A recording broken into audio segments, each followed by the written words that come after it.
ফুয়াইনতে কম বয়সে বিয়া করলাইলে 3 মাসের জেল। মামার কাছে আমার একটা অনুরোধ রইল যে তা ফুড়িনতে টাচ মোবাইল চালাই ওতারে 3 মাসের জেল দেও। টাচ মোবাইল চালাইয়া কিছু কিছু ফুড়িনতে সমাজরে নষ্ট করডা।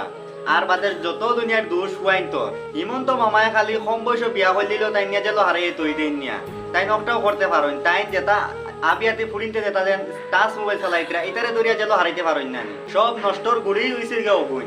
এই টাচ মোবাইল চালানির তাকি লইয়া মানে সবটা ঝামেলা সৃষ্টি হয়। আমার হিসাব মতনে ফুড়িন তো রাত মোবাইল থাকতেও লাগে না। আজকাল ফুয়াইন থেকে ফুড়িন তো রাত টাচ মোবাইল বেশি। আর এই ফুড়িনতে টাচ মোবাইল চালাই চালাই সমাজরে নষ্ট করডা।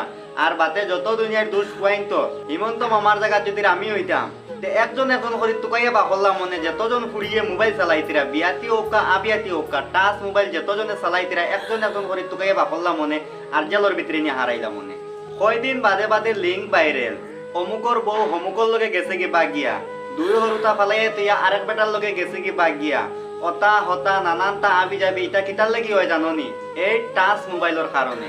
এই বেটিন তো রাত টাচ মোবাইল থাকার কারণে তারা সমাজরে মানে একদম মানে অলা অবস্থাত নিয়ে পৌঁছাইছিল যার কোনো কইবার সীমা নাই। এটার লাগি আমি হিমন্ত মামার কাছে আমার একটা অনুরোধ যাতে বেটিন তোর মোবাইল চালানিটা বন্ধ করে দেও তুমি।